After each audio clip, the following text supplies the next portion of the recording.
Okay, it's Mike here again from Peak Performance, and today on this stretch I'm going to show you the quad stretch. Think about the word quad.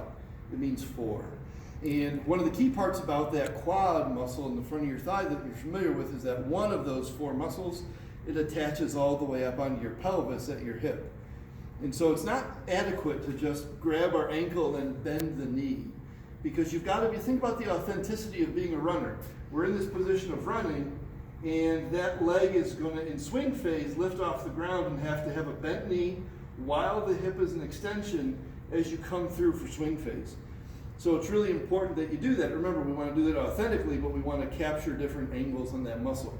So, and the other key part is that when this quad muscle needs flexibility, the other leg is out in front of you, right? So we're going to try to replicate that.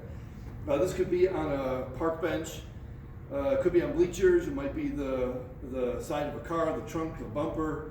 In this case, you're going to use a chair. If you don't have anything nearby to hold on to for balance, I'd suggest in the beginning, have something to hold on to. Eventually, it becomes even better and more work to do it freehand. So what I'm going to do is take this leg, put it behind me. You can see this other leg is out in front of my body a bit. And then what I'm going to do is bend down and create some stretch.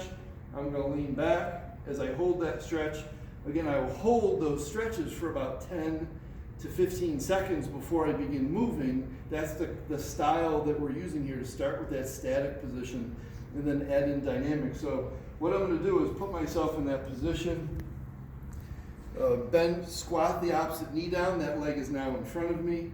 I'm squatting down heavy on the front leg. I've got stretch in the back of that quad.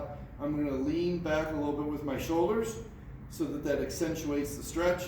And then after a little bit of time, 10 to 15 seconds, I'm going to throw in that frontal plane of side-to-side motion 3 to 5 times while I stay leaned back. And then I'm going to superimpose the transverse plane. And again, as I do that, what you'll find is that you start catching the stretch in all the different various fibers of that quad muscle instead of just the singular one path that so commonly people get when they're laying on the ground or doing all sorts of different quad stretches they've tried before.